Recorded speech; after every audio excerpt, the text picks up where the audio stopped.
Yeah, I look at it like if Clerks was about prostitutes. Just because they serve you doesn't mean they like you. Yeah, right? And they talk about the stuff in between, and another customer comes in. It's so perfectly. No, it's like, oh, okay. Just because they serve you doesn't mean they like you. Exactly. Oh, shit, that's funny. Welcome to Season 4 of Talking Pondo. Talking Pondo is a podcast where Clif and Marty give each other a film to watch and talk about them in detail. Some episodes will include a special guest.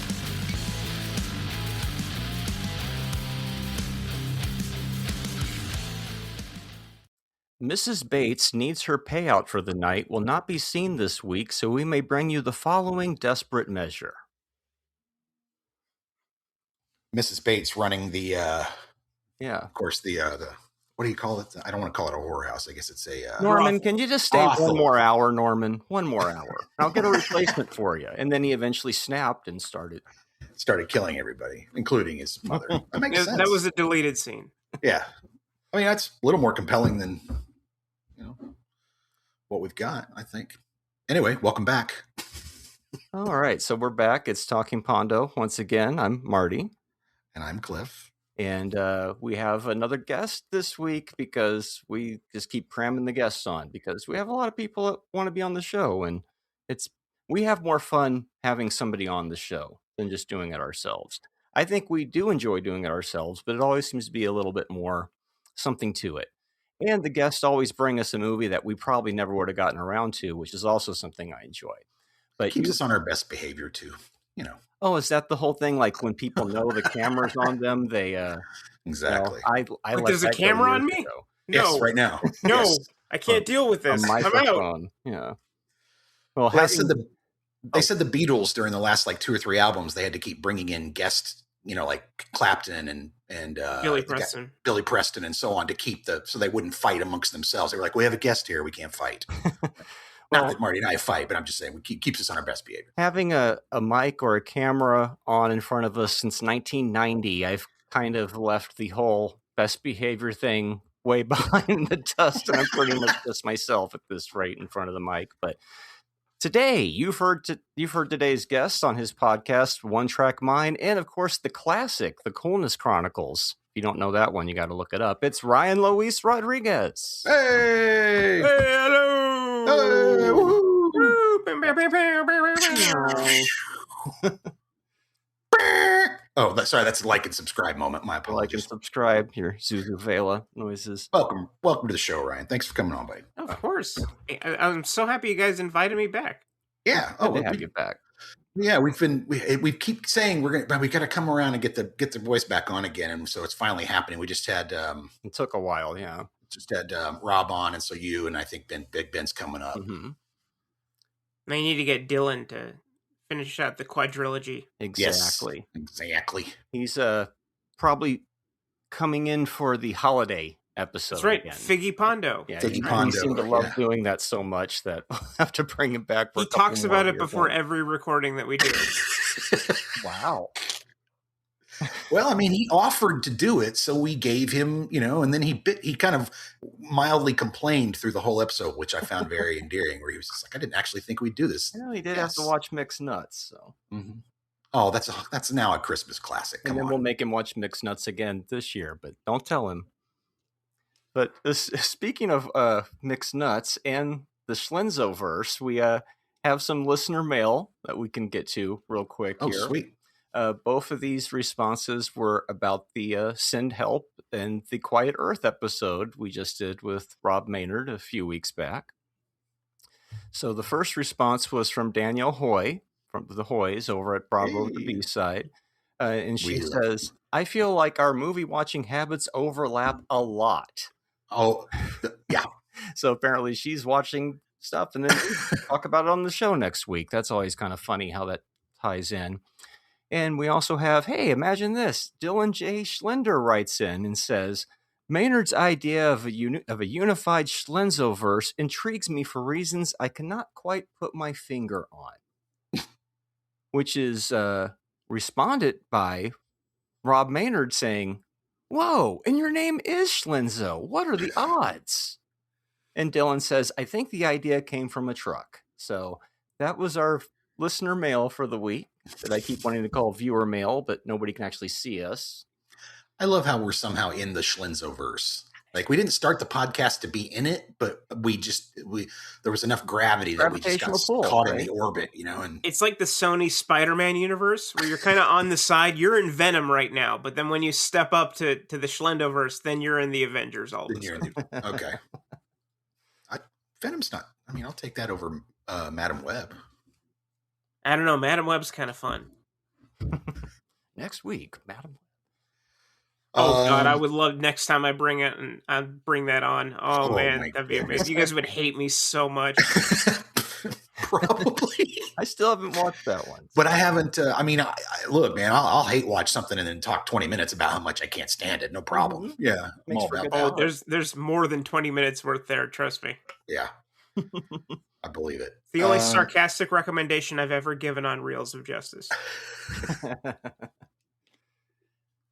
So, Cliff, what movies do we have this week? Well, so today, we this is pretty great. So Marty gave Ryan a couple choices, and he chose Psycho from 1960, which was awesome. So we're finally getting some Hitch on here, which is pretty good. This will be our first Hitchcock. And then he gave us Working Girls, which is from 1986, and it reminded me a lot of the last movie he gave us because it's kind of a slice of life, day in the life of type of thing, it's basically about a girl who works in a brothel, and a nice one, and it run out of an apartment. So it wasn't Melanie Griffith with that's Working Girl. No, that's watched the right movie. I know, but okay. I've already done that once. We were supposed to watch Pelham 123. We were supposed to watch Assault on Precinct 13. Assault on Precinct 13. And you watched The Taking of Pelham 123. I guess the numbers got mixed up, but that's in the past, Cliff. Let's see what Ryan wants to start with today, as we usually like to let the guests pick the first film. Mr. Rodriguez. Well, this is a film that I discovered about 2 or 3 years ago, and I did just a random search on Criterion Channel because it was streaming there. And I was intrigued by the premise, and I watched it thinking there's going to be some like, this is going to be like sensationalist, or it's going to be exploitive. It's going to be something like that. But then I found this very human, empathetic story about sex workers that, just like the last movie that I brought over, Starlet, it humanizes them and shows that sex work is just that. It's work. And it wasn't until I started taking notes and watching this movie again that I realized how much it had in common with Starlet. And it made me wonder, should I have chosen a different movie? And I thought, well, maybe too late. So, you guys are stuck with it. I literally said that to him before we started the show. I was like, this is very much like It reminds me so much like Starlet. Although Starlet, do we want to start with Working Girls? Then? Yeah. Okay, great. So, I'll read the description real quick before we get started, because I have a lot to say about Working Girls, actually. So a lesbian college graduate trying to bankroll her own photography business works as a high-priced New York City escort. Unrated from 1986, and it's an hour and 33 minutes long. Let me get you no fat on it. No fat on it whatsoever. No, a day in the life of several prostitutes in an upscale Manhattan whorehouse. The film is a stark portrayal of the women prostitutes, the male customers, and the motivations of both. Watch as the madam manipulates her girls. Watch as she answers the phone by saying, "Hello, John, what's new and different?" Watch as the Johns try to manipulate the girls. Part nudie exploitation, part sociological thesis. Working Girls, 1986. So the first thing I have to say about this is, I was telling him this feels a lot like Starlet. Only Starlet, I feel like Sean was like, I really need the gritty realism of working in porn in this, right? So we've got to have some penetration. I need to get some porn stars in the background. Different storylines. This is just it does have a different, but this, I mean, they're both working in the sex industry, right? Whereas Working Girls she's like, it's enough to just kind of do a lot of implied. There's nudity all throughout the movie, but it's more implied. Condoms being wrapped into Kleenex and thrown into trash, things of that nature. And there was originally an up-close hand job that they had to cut out because of ratings, so that fits in again with Starlet's pornography sequence. Okay, that makes sense. It reminds me a bit of Short Bus, too, where Short Bus was like, we're going to put a lot of that in there, or at least a bit of that in there. Totally. sell it. Yeah. That or 9 Songs. That one I haven't seen. Michael Winterbottom. It's basically 5 concerts interspersed with 2 actors having unsimulated sex. Interesting. Okay. I've seen the scenes before. I've never seen the movie. Gotcha. Interesting. The soundtrack in the beginning kind of drove me crazy. I have to admit, I wasn't a fan of the sort of very 86. You know, it's very bing bong bong. It's Seinfeld, but with moaning. Yeah, it's trying to be that. I don't want to say artistic, but it's trying to. It sounds like somebody in college doing an artistic soundtrack for a movie, right? But somebody just got a Moog synthesizer and they're just like testing it out. Yeah, but quickly it kind of mellows itself out. Like it quickly gets out of that. Like once the story starts going, it's like, all right, this is just for certain pieces to set the atmosphere, and then here comes the rest of the story. And I was grateful for that because I actually enjoyed the film quite a bit. Like you said, it tends to humanize the work. There's more humor in it than you think. And the pacing of it is very, very, very good.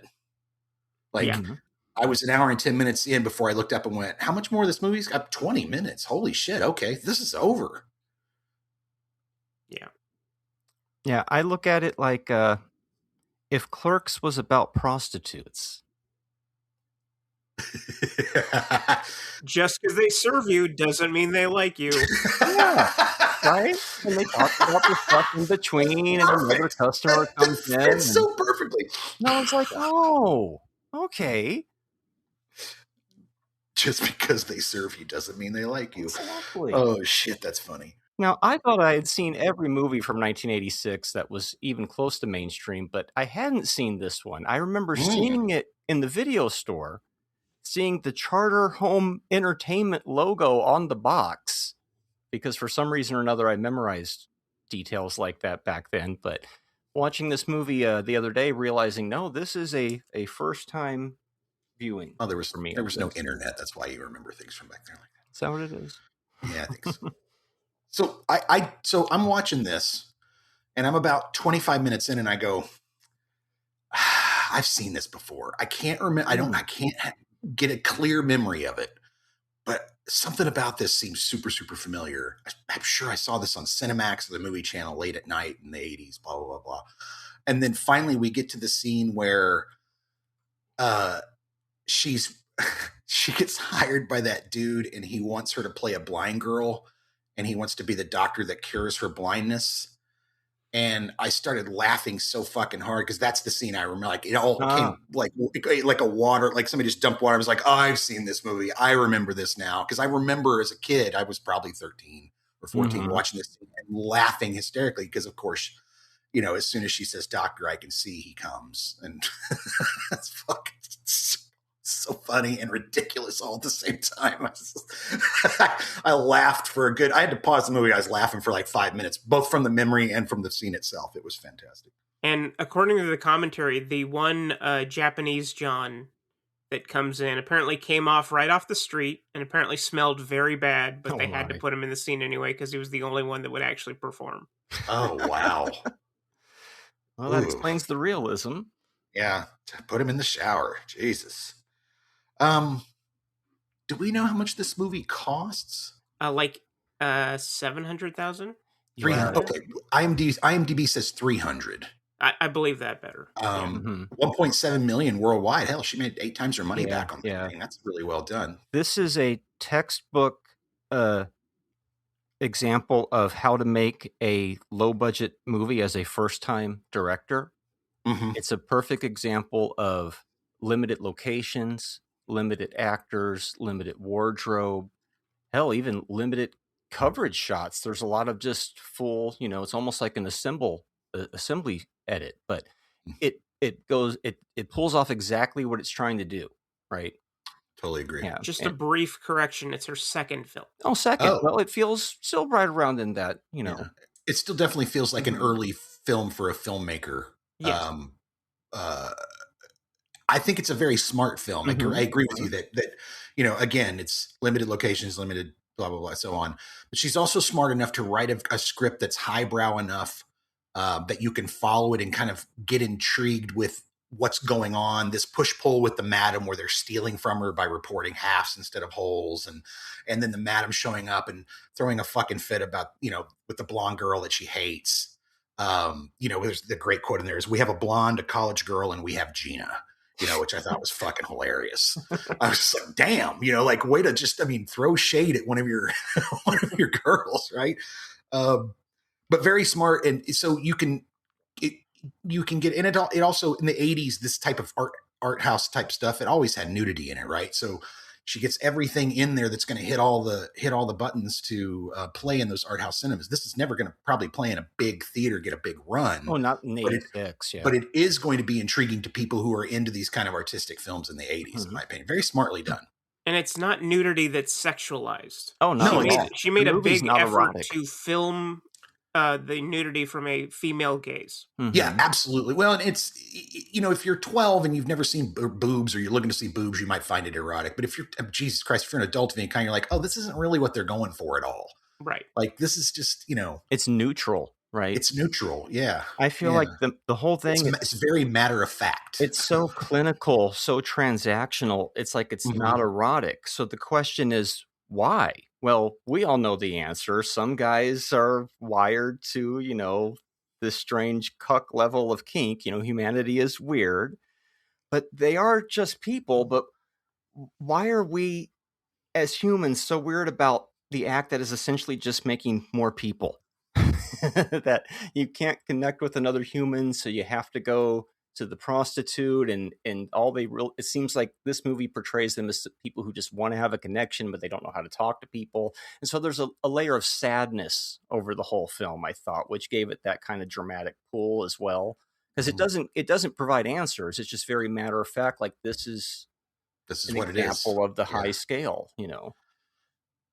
and also, since it's the 80s, a lot of her Johns are these older guys that come from that older time period where women were more subjugated. Like, remember when we watched the How to Murder Your Wife Jack Lemmon movie, and then we watched Save the Tiger, which this kind of has vibes of. The only thing this movie is missing is Jack Lemmon being one of the Johns showing up. Have a little bit more of that air of sadness to it, And you got to keep in mind, this is like as AIDS was beginning to bloom. Yeah. I guess bloom is the terrible word. Bloom naturally has good connotations. Explode. When AIDS was beginning to infect. Yeah. And so being a sex worker all of a sudden now took on an extra level of risk that wasn't there before. Mm-hmm. Yeah. And there's some assholes that show up. She gets assaulted like 3 or 4 times during this. So. That's one of the things I like about the movie, is that it shows a broad spectrum of people and why they're there, rather than just everybody's just like, all right, next one, pull your panties off, let's go. It's and yet not there's that the similarity of, but there is something. Can you see me on the outside? The nice guy says it, the jerk says it. They all have that same similarity there. Not all of them. And I love how mundane everything is.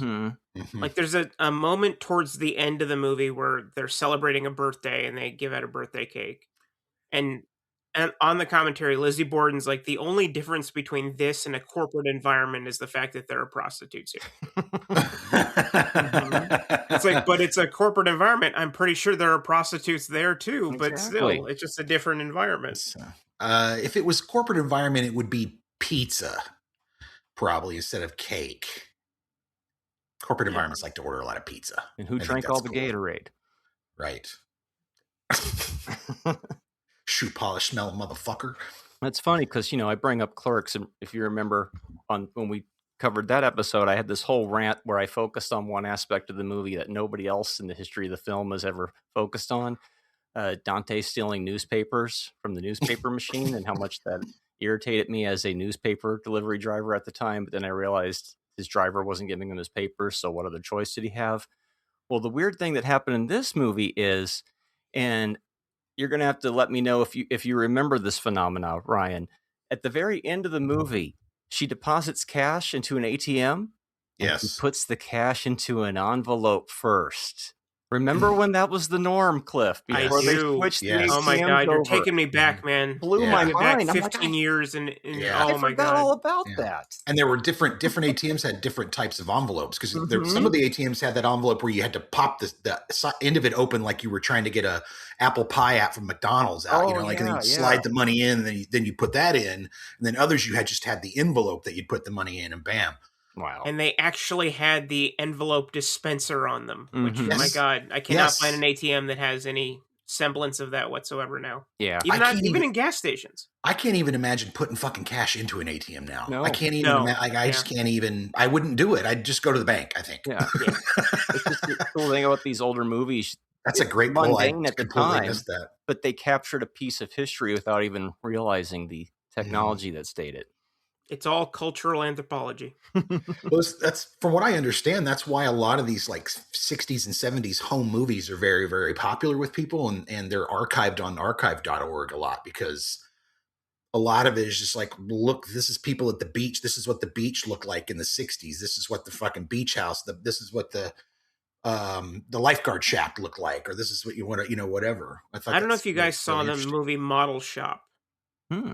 But it takes place in 1969. It was shot in 1969. It covers a lot of the same locations as Once Upon a Time in Hollywood. Oh, okay. It's one of those things where it's like it feels like the documentary approach to a Tarantino film. Oh, okay. And you get to see what all these locations actually looked like before they, redressed them for his film. Like in Save the Tiger. Yeah. Yeah, when we watched Save the Tiger, we were talking to Daniel Roebuck, and we were all just like, "Jesus Christ, the 70s, the LA in the 70s on that, especially on that strip, is just perfectly preserved in that film. It's amazing." You got Daniel Roebuck on this podcast? Yes. Oh sir. yeah, that one probably Oh, my hasn't God. dropped yet, but yeah, he was That's cool. awesome. Yeah, it'll be coming out real soon. He was just a gem, just a Mhm. peach of a guy, man. He was so nice. Yeah, we did Talking Lemon with him. So we did two Jack Lemmon movies. Yeah, that Yep, was fun. Set to come out soon. Mm-hmm. Like and subscribe. Usually, the old wake up to the alarm clock going off and the person sleeping and the hand hits the alarm is a bad sign in a movie for me. That's the opening of Clerks, isn't it? It's the opening of a few movies, but usually it's the opening of a bad movie. Sometimes the movie overcomes it. This one definitely does. Mhm. But every time I see the opening movie, I go, uh-oh. And then the rest of the movie's like, okay, it climbs out of that hole or it doesn't, right?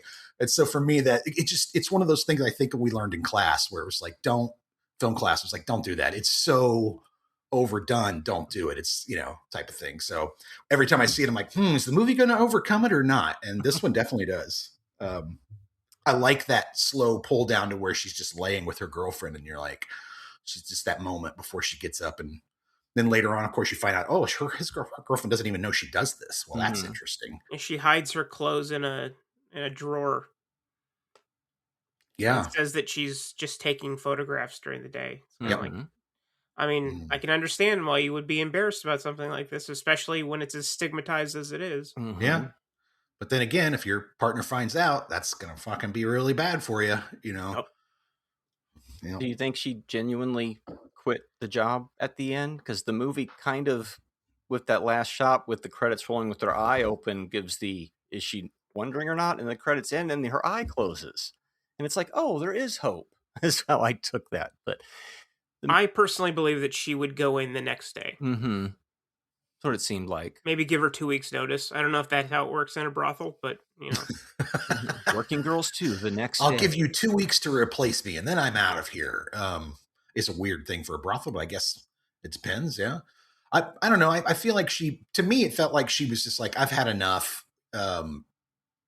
And that, maybe she's, going to try to get her own clients or maybe do her own thing. It's ambiguous, definitely. It is, but it is ambiguous. She I does like tell that. You the can other kind of take your own person, ending from it. You should find something else to do if this, distresses you. And is that a foreshadowing that she's feeling the same way, perhaps? Right. Or...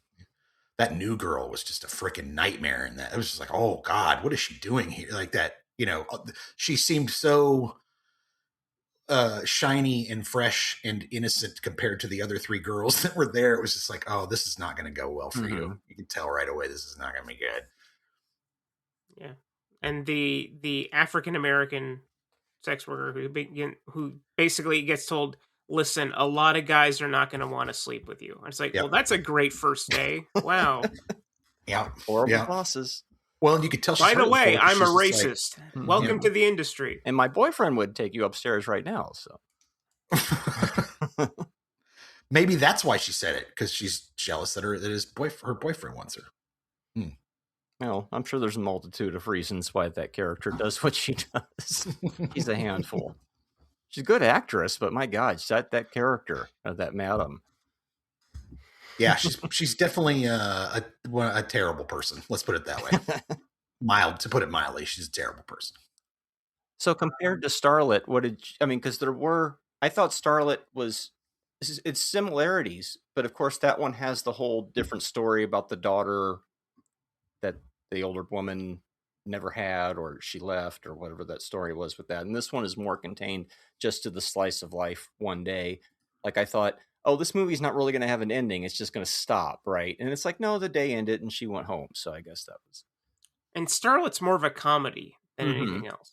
Like that whole relationship between the older woman and Dree Hemingway's character. It has there's a lot of levity to it. That even though you're dealing with heavy issues, there's like when she finds out that there's been a stripper pole installed in her house. We don't have a moment like that in Working Girls. No, nobody's going that far. True. And especially the reaction is, "What? I got this for you. I thought you would love this."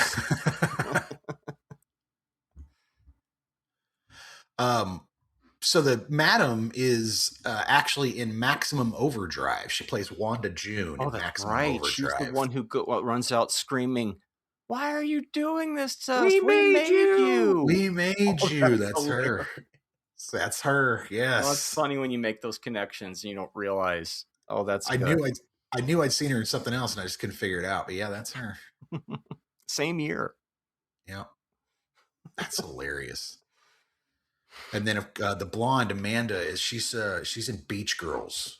Beach Girls. I also thought was fucking hilarious. You're going to bring up the Beach Girls on this show before I bring up the Beach Girls? Beach Girls. What do you want me to tell you? The other day I was thinking, on future Reels appearances, I think I'm just going to start picking goofy shit just to make them watch it. Yes. Like, why did you make us watch the Beach Girls? Oh, because I know you hadn't seen it, you wouldn't have watched it. I don't really care about it. I thought it was mildly funny, but I want to subject you to it. I'm here to defend Hamburger the motion picture. Let's get it done. Hamburger versus Hot Dog the movie. Let's go with more food. And David Naughton. But I digress. Yes. Well, do you have any more thoughts on Working Girls? No, other than I was pleasantly surprised. Ryan always tends to pick a pretty good movie and bring it on. I think this is his second or third time bringing movies to the show, and every time he usually picks something really good. So I really appreciate it. I thought going in, I was like, oh, I don't know if I want to watch this. This is 86 Working Girls. Okay, it was fine. It was good.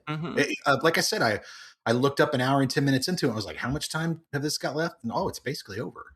Which is usually the sign of a good movie, that you're engrossed and you're not checking your watch or thinking about anything else. And it's important to note before we wrap up that she had to deal with the Weinsteins to get this movie released. Oh shit! Really?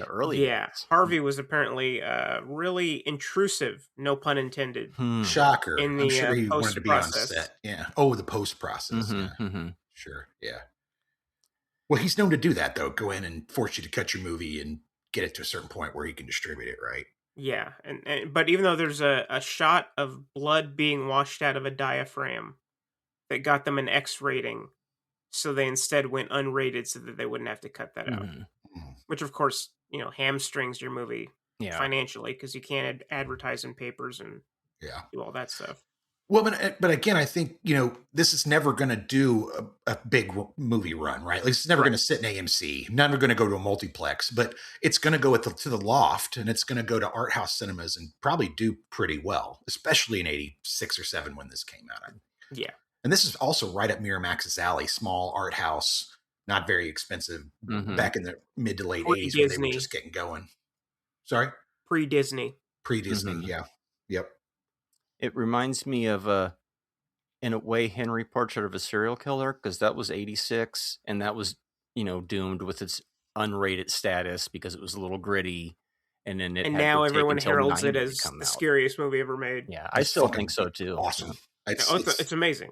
It's fucking awesome. Mm-hmm. Rooker in that movie is a fucking force of nature. Oh yeah, Dude, Incredible. the way he completely tells how he killed his mother differently every time he tells how he killed his mother, it freaks me out every time I watch the movie, because I'm like, he doesn't even know.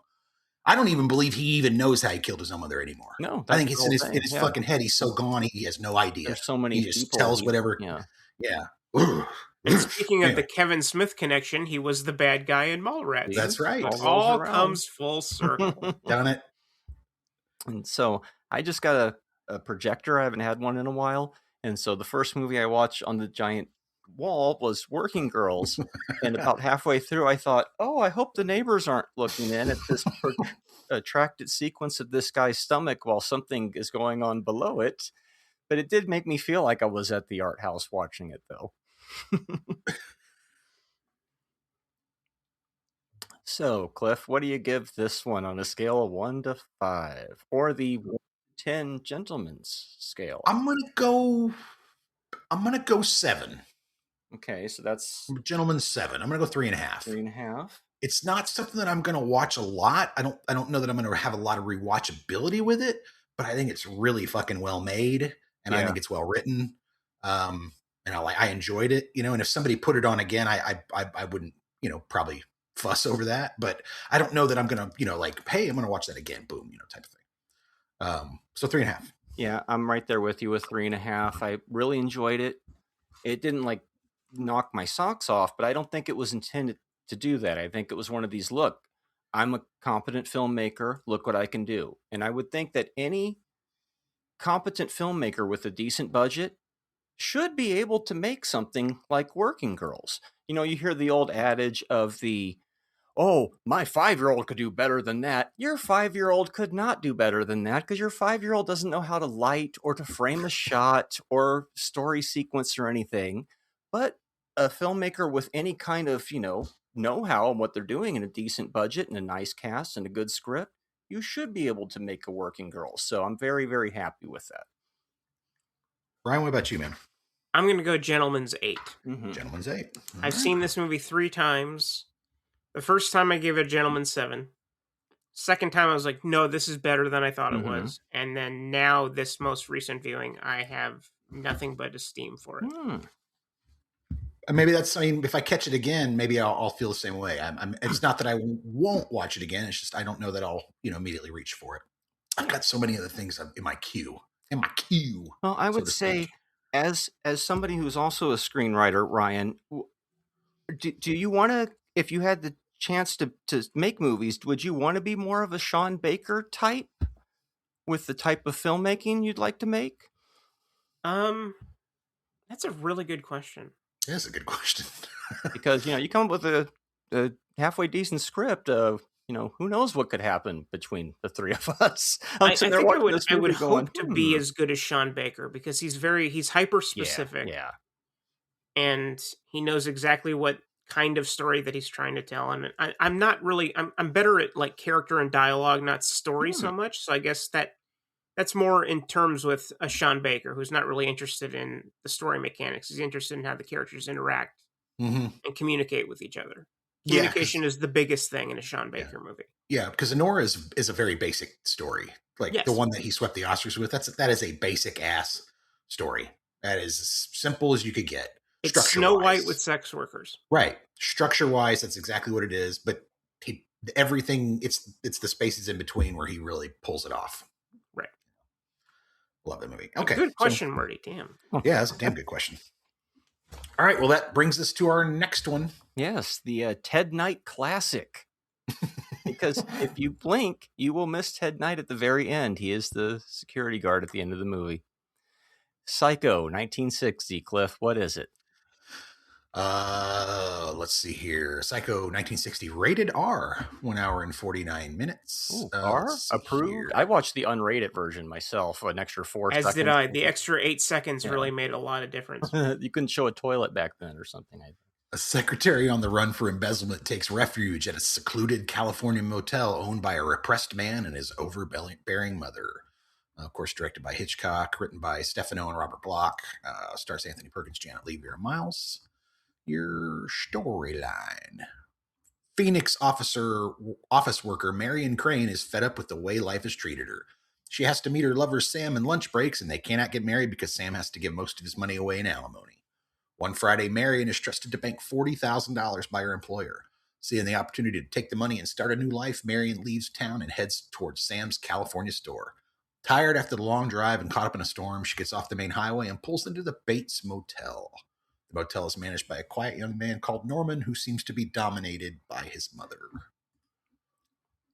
Yes, classic dirty money story. It could almost be ripped out of an EC comic, And I was thinking while watching this movie for the umpteenth time, you could gender swap Psycho, and it would play the same, because dirty money doesn't matter who you are. You take the money and run, and bad things happen to you a lot of the time in these type of stories. I feel like this is like one of the all-time classics of that genre.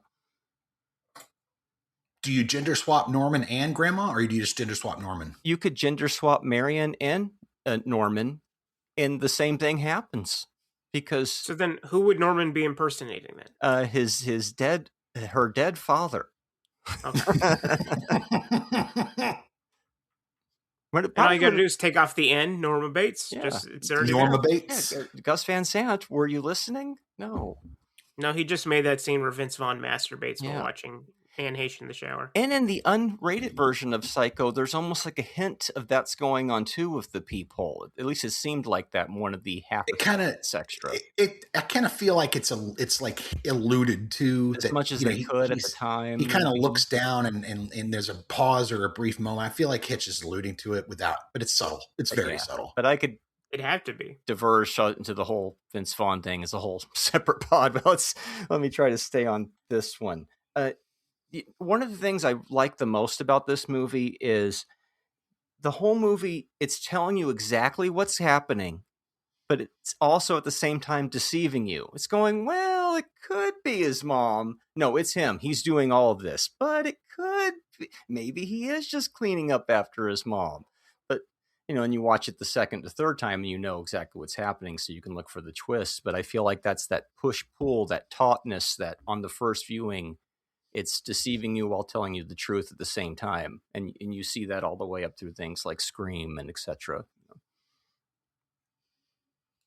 One of the granddaddies of that formula. Hitchcock inventing the slasher film in a way. One of my favorite early quotes in the movie is, "I'll lick the stamps." I don't know why. It's just like, oh, that's a weird fucking line. I have a problem with her boyfriend at the beginning. It's weird because, and I never noticed it until now, but he's like, well, I live in the back of a hardware store because I give all my wife my alimony money. Excuse me, I got to catch my flight back to my hardware store. And I'm like, if you're giving all your money to your wife to your alimony, how do you have money for a fucking flight in 1960? It's not like it's a bus. It's not like it's $10 and then you fucking, hop the fucking red eye. What the hell are you talking? So this dude's a liar. He's got money. He's stringing her along. Mm-hmm. Anyway. And he's Loomis, right? He's the guy who owns the hardware store. Yeah. And then in Halloween, we get Dr. Loomis, and then we get Billy Loomis and Scream. It's all that it just keeps flowing from Psycho over and over again. And you don't even get to the Bates Motel until 27 minutes into the movie. Inventing the genre and being lopsided right from the beginning to keep you off guard. It's 10 minutes of driving. Yeah. Like, it's a lot of her behind the fucking wheel and then pulling over. It is a little long. But that stuff with the cop is just tremendous. Mm-hmm. Yeah, I like that. My favorite is the car salesman. I like the car salesman because at one point he's like, what does he say? Do anything you've a mind to, and being a woman, you will. And it's just like, that's good, man. Insult your first customer of the fucking day, and you've already threatened her by saying, well, usually the first customer of the day is a fucking asshole. So please don't be an asshole. And then you basically say, well, you're a woman, so you're going to do whatever the hell you want to. Like, what kind of car salesman are you, dude? You're finding the similarity between the films, Desperate Measures, that women will go to. Misogynist Motors, that's the name of the... Misogynist Motors, there you go. Yeah, where we sell nothing but disdain for women. Here's your car. Anyway, I just thought it was very, very funny how that's so casually in the film. And I'm sure that's not how it was all over in the 60s, but it is sort of a fun sort of jab or characterization, right? And then we get to the point where she's just eating sandwiches and learning about how Norman Bates became to be crazy. Mhm. She's just sitting there eating a fucking sandwich, watching him sort of fucking slowly unravel. With all the birds behind him at these. Yeah, nothing creepy about that at all. And the next movie Hitch would make would be the birds, right? So it's Yep. more of that thematic, like Norman's one of these 3 birds. years off to make that movie. Mm-hmm. And look, okay, in all seriousness, who stands in this fucking shower under the shower head and then turns the fucking water on? What kind of psychotic woman is this? All right. She's got issues. Very true. You know what I Very like? true. I like to get a fucking cold ass blast of water before I adjust the temperature of the water, right? I want to make sure that happens. Before I know where it will spray, I just want to let it spray all over. Exactly. Different And generation. and she has this smile on her face, like she's just like, refreshing. And I'm just like, Nothing better than a motel shower. And I gotta say, they kind of give away the fact that she dies early on by giving her the "and" credit and giving Anthony Perkins the starring credit and giving her the "and" credit suggests that she's not going to be sticking around for long. It's more of me telling you exactly what's going to happen, but goes, well, maybe she won't die, but yeah, she's totally going to die. It's one of those damn you, Actors Guild. We all go a little mad sometimes. Scream. Well, he's quoting Psycho. It's properly creepy. It's one of the things I like about it. Is like once we get, at first, Hitch does a great job of subverting you and tricking you. You think you're going to watch a crime film with a woman who's stolen some money and she's on the run. And then suddenly we arrive at the Bates Motel and things start to get properly creepy right away. Perkins is excellent as Norman. He's very, very odd. He's kind of funny, but he's also very, very creepy. He has that stutter when he has words that he doesn't like saying. That fucking stutter. Yes. That smile, that way that he purses his lips. Yeah. Now, have you guys seen Psycho 2? Oh, yeah. Yes. I would argue he actually gives a better performance in Psycho 2. Right. I've heard some people say the same thing. Well, I don't think it's a better movie, but I think it's a better performance. Yeah. One of the things I will say about this movie is it does suffer a little bit from the M. Night Shyamalan ding dong syndrome, right? Where once she knows the twist, it doesn't play as hard after that, right? And I've seen this fucker like easily 20 times, right? So now that I know that everything's coming, it doesn't have the same oomph for me anymore. It's still like shot wise and some of the, her head on the tile as he slowly cranks the camera from a 90 and pulls back. Oh, that whole sequence is immaculate. Perfection. Yeah. It's perfection, and then going back and watching Norman knowing what he's doing, you can enjoy his little quirk. Very true. Yeah. But the thrill of it, like the tension of it is kind of gone for me, unfortunately. Well, yeah, that's usually what happens with the slasher after the first few. I just noticed it. Again, it's still got a rewatchability factor to it for sure, but I lament that tension. Yeah. And that scene has been adopted into popular culture for the past 50 years. Like whenever anybody makes a Psycho joke, there's always somebody in a shower. It's never a reference to anything else in the movie. Yep. It's always a reference to that. So I was terrified of seeing this movie when I was a kid because I was a chicken shit.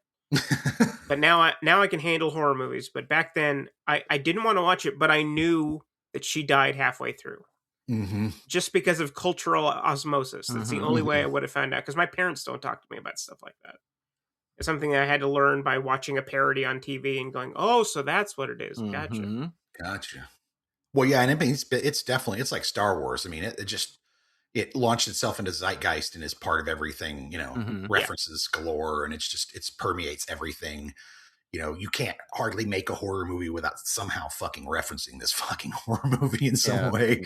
It's the first Ed Gein story as well. I mean, going back and looking at it again, it's like maybe this might be the perfect example of that. Because I mean, Texas Chainsaw is brilliant, Silence of the Lambs is brilliant, even Henry Portrait of a Serial Killer, as we were talking about. But you go back to this one and it handles it in a creepy way that's simple and still effective. Also, Deranged is another runner-up for one of the creepier ones, where the guy from Christine is Ed Gein, the guy who Keith steals Gordon? the car, and Christine, the old Oh. man, Robert's Blossom, I think. Yeah, that's kind of it's more of a grosser one, but that predates Texas Chainsaw. But this one, I think it does the whole Ed Gein story in a way that's probably one of the creepiest and yet the least gory. Yeah. And I appreciate that in a way. The gore is, for 60, of course, it's shocking as all hell. But for now, it's very complete, very easy. PG. Right? Yeah, it's PG, right? But still, when you watch this the first time, you still kind of go, ooh, you go, ooh, Jesus, it looks a lot more violent than it actually is. Yeah, Well, Marty Balsam getting slashed on the face. We don't actually see the slash, but we just see the blood in that line as he's tumbling down the stairs in a way that no human has ever tumbled down the stairs.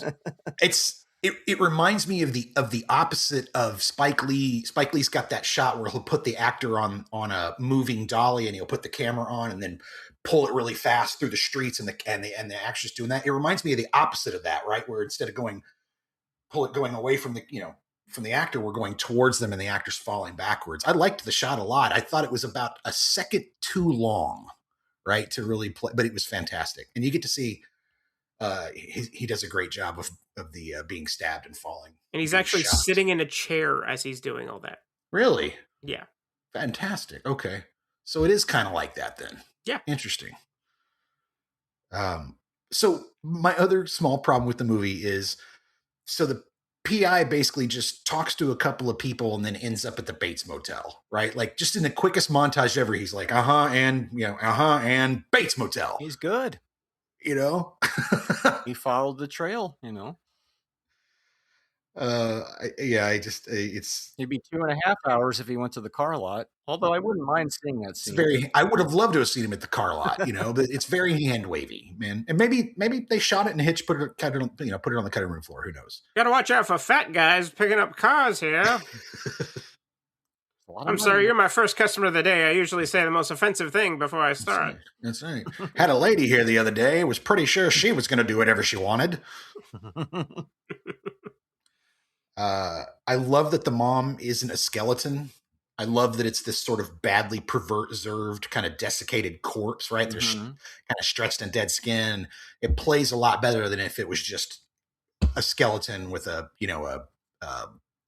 wig on and clothes. It looks like the Leech Woman. Yeah. Yeah. It looks like it all, and I love the way they did the eyes. The eyes look so fucking creepy with the shadows in them and in the ocular cavities. I just thought, the light starts reflecting on them. Oh my God. Yeah, really fucking well done. I like that a lot. Yep.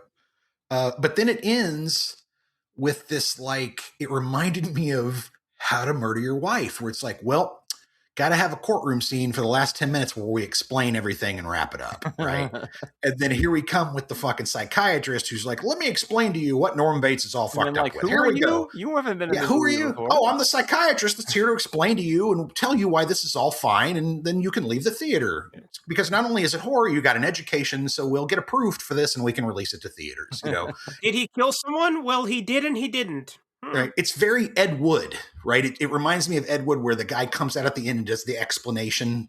What you've been watching is a man who's had a problem putting dresses on, and you're just like, but it's okay. It's transvest. It's this weird sort of a man fighting with an octopus is completely natural. Mm-hmm. Exactly. So it was just like, that's, to me, I don't know why it struck me this time, because again, I've seen this movie a bunch, but when we got to the end, I was like, yeah, this is this weird, okay, we need to take a minute and sort of explain everything at the end, right? Where it's very didactic. We would never do that now. We would just be like, well, Norman's fucked up. We know he's got multiple personalities. He thinks he's his mother, especially if you just cut to him at the end thinking, where he's running in his head as his mom and he's looking around. Oh, they're watching me, all that shit. You don't need it. But I guess in 1960, you did, It's part of the odd lopsided nature of the plotting of the movie, and I think it helps still throw you off and make it extra creepy at the end. That for some reason the movie hasn't stopped, and we have 5 minutes of a psychiatrist telling us what happened. Yeah, psychiatric discussion, basically. Yeah. And it's funny because Norman doesn't show up until about a half hour into the movie. And then at that point, you got, maybe 75 minutes left or something like that. And so when you go into the sequels, they're about Norman through the whole movie. So it's a little different where... And I guess Psycho 2 does have a little bit more to do with the other sister as well. But I guess how are you going to make it hidden again, right? That we already know who Norman is. So. Is 2 the one where at the end he just hits that girl in the head with the shovel? Yes. Okay, I thought Miss Spool. Yeah. Yes, gotcha. Supposedly his real mother. Yeah, we'll have to bring that on at some point so we can talk about that, because I'm sure you haven't seen that in ages. So, well, you haven't seen that one as many times as this one, right? No, so it'll be kind of fresh. You should do Psycho 3. Interesting. Psycho 3 is fucking interesting. That's a cool one too. And then the book of Psycho 2, it was going to be a completely different movie where it was going to be on a film set, and the director was trying to recreate the shower scene, and he wanted to stab the actress himself, and they found out Norman had died like at the beginning of the book. Or they're like, we're not making that into a movie. You have I tried to adapt it into a screenplay, and I failed. I gave up 5 pages in. Sounds like Scream 3, kind of. Well, see, it just keeps regurgitating itself. So yeah. Make the movie Stab. He was making a movie Stab. He was stabbed. I enjoy this one. Again, I've seen it a lot. So it doesn't have that hit, but I still, I end up getting mesmerized by it at some point and being impressed by it. And there's moments that are just fucking guy, right? Yeah. Yeah. They're impeccable. They're hard to argue with, and you just go, I don't care how many times you see it. It's Hitch, and it's him at a really high point in his fucking career. And he shot it in like less than 20 days with the television crew from Alfred Hitchcock Presents. Mm-hmm. And Paramount was like, we don't want anything to do with this. And of course it blows up because he says, you can't come in after the movie started. And that's the Rosetta Stone for everything related to Psycho. Yeah. And Paramount had to be kicking their fucking selves, going like, oh my God, we should have just seen the film and actually known what he did. Because he was going to buy it and then put it as 2 episodes of Alfred Hitchcock Presents. The first episode ending with Marion in the shower, and then the rest being the second episode, in case they couldn't go to the theaters. I wonder if that's interesting. Who put this out? Which It was Universal. Paramount originally, but wasn't Universal? Universal bought it. Because they bought the Hitchcock library. So I kind of wonder if I don't know. I wonder what the reaction was upon seeing it. Of like, what the fuck are we gonna do with it? Are we actually gonna put this out on a screen, or do we bury this fucking thing? Because it's pretty, for 60, it's pretty far out there, man. Yeah. It's like Henry, Portrait of a Serial Killer, where it's not just that it's a horror movie. It's at an elevated level. It's a game changer. Yeah, where you're just like, okay, scared of it. Yeah, this isn't fucking Freddy running around in people's dreams or Jason with a fucking machete. That doesn't happen without scary ass. So. Absolutely not. But this is more grounded in reality and super course. fucking scary. You know what I mean? Yeah, there's no supernatural in the Psycho universe that I. When I was a fucking kid, that's how I rationalized a lot of like going to sleep without fucking like thinking, because when you're a kid and you see all those Freddy fucking movies and all those slasher movies, you think they're under the bed or in the closet or they're going to come get you or whatever in the middle of the night. And that's how I always rationalized it. Was I was like, well, okay, it's not Halloween, so Michael Myers can't get me. I'm not at the lake with the cabins, so Jason can't get me. And then Freddy came out, and I was like, fuck. He can get you in your sleep. I can't stay up for 3 days to make sure he won't kill me in my dreams. Exactly. Fuck. Anyway, that was hilarious. That's my rationalization at that point fell apart. I think I was 11 or 12. I was like, well, now what am I going to do? And then I ended up just kind of seeing through. You get to old enough to where you see through it. The blood packs and the latex and the things. And all you got to do is watch the sequels where he's like wearing sunglasses and like hanging out on the beach and crashing pool parties. And like, I don't think if I can be afraid of him anymore, but that's that's okay for other people. The claws through the jaws through the sand was where I was just like, I think this is where you lost me. He literally jumped his own shark. Yep.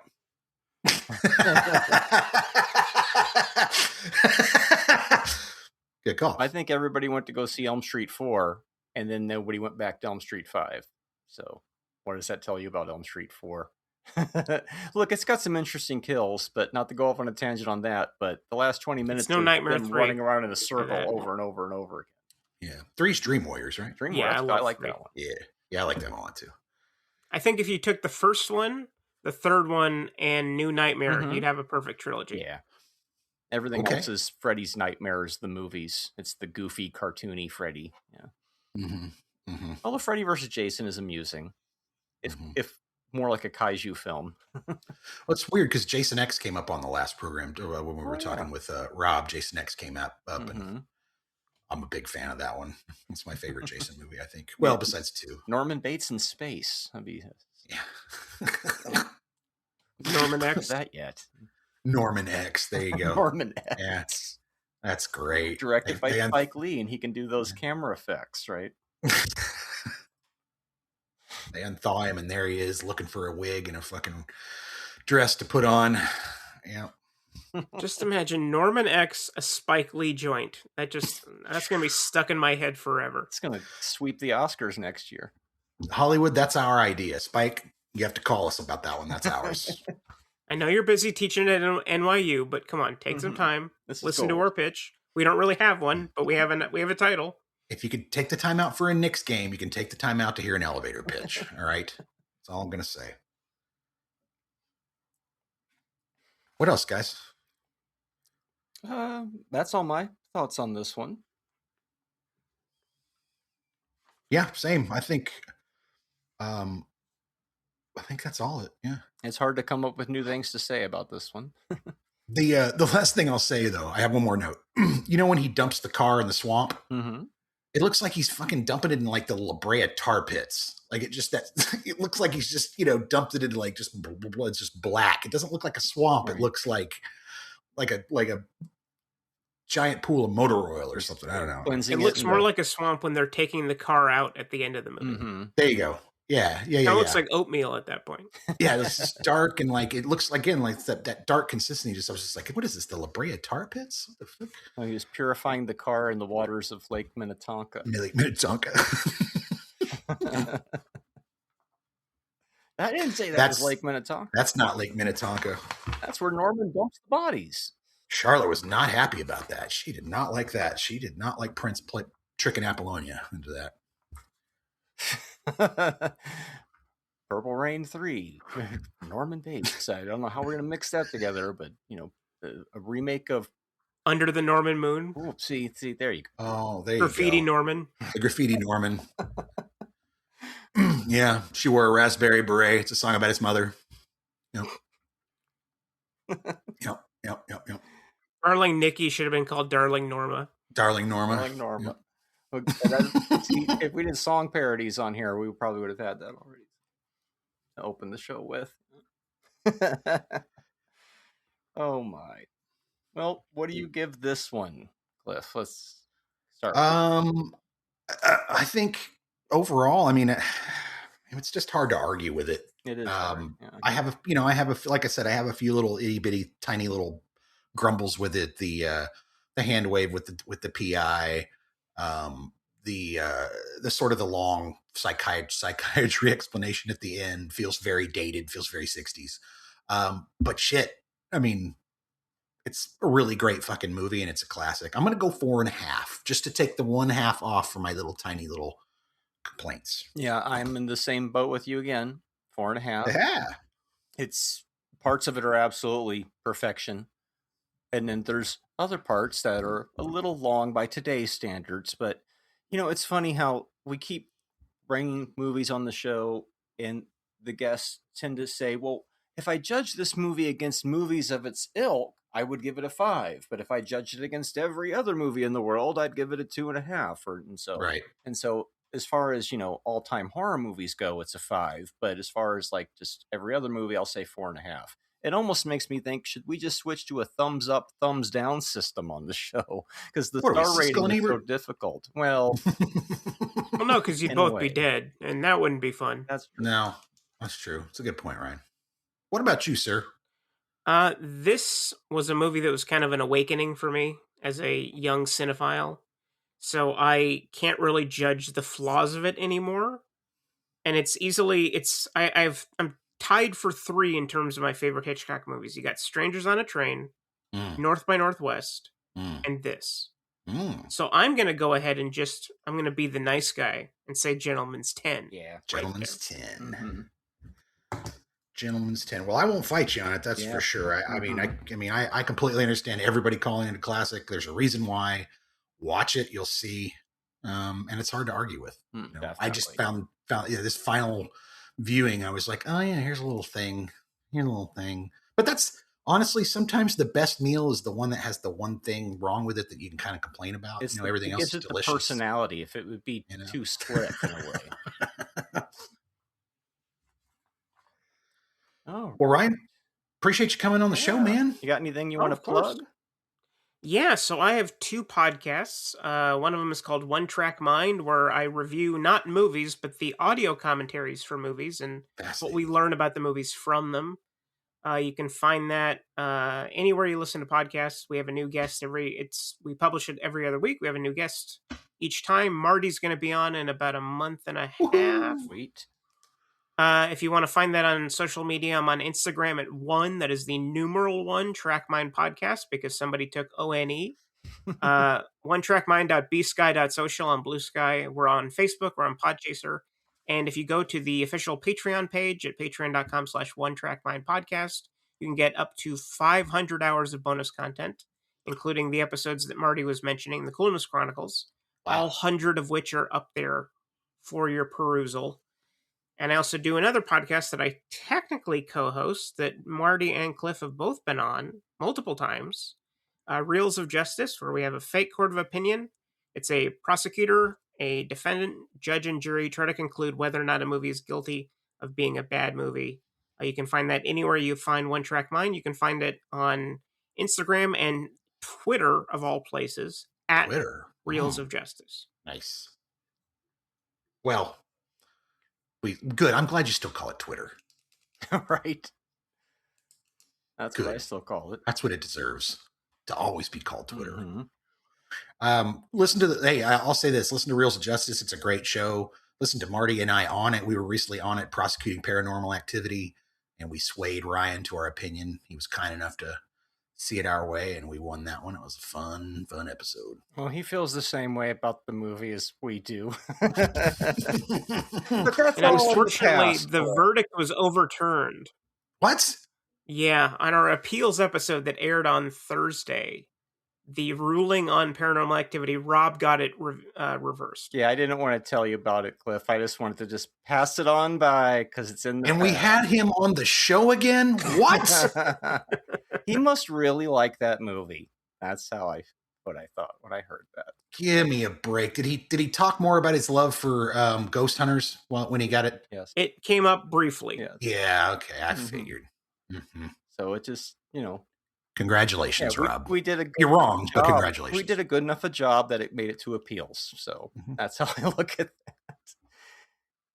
But they overturned a couple of other weird ones too that day. So I'm looking forward to the new season starting. How come we weren't brought back in to re-prosecute? The appeals, the people that were part of the case, they don't get a chance to redefend anything. Gotcha. I'll have to listen to that episode. It's amusing. It's a show. That's how I think of it. I don't care about Paranormal Activity that much to be bothered about it. I don't either. It's a movie. I don't like having my convictions overturned because it hurts my record, which then hurts my client base. Well, it's an asterisk. You don't get to be Johnny Cochran by having your convictions overturned. Yeah, you get to be Johnny Cochran by representing murderers. Exactly. Right. The way that the legal system should work. Exactly. And then they overturned the Superman verdict as well. So it's an interesting episode, to say the least. That one I'm happy about. Yeah. Because I thought they were being unfair. But which Superman? The new one. The new one. Ah, okay. All right. Which I like. It was fine. It's not. I don't think it's something to be prosecuted for being bad. And Jason Takes Manhattan is now rightfully considered. Yes, my first case is now considered guilty. I'm so happy. Sorry, Addison. I fought so hard on that one, and it was only our second episode. It's Oh, fun man. times. When I lost that, I was just ruined for a week. I was just like, I don't want to fucking podcast anymore. I don't like this. No. It's not fun. That movie is shit and you know it. Because Jason goes to Vancouver and we're all aware. Mm-hmm. Oh, shit. Well, you guys want to get out of here on a quote? Oh, sure, yeah. You got a quote? My mother, she isn't quite herself today. Ryan, what do you think? Am I like giving a verdict or am I giving my own quote? Oh, quote from one of the films. Yeah. Yeah, your own quote from one of the films. We all go a little mad sometimes. Love that one. Love that one. Mine is, we have a blonde, a college girl, and we have Gina. All right, Ryan. Gina. Thanks so much for being on the show, bud. We'll have you back again sometime soon. Laters.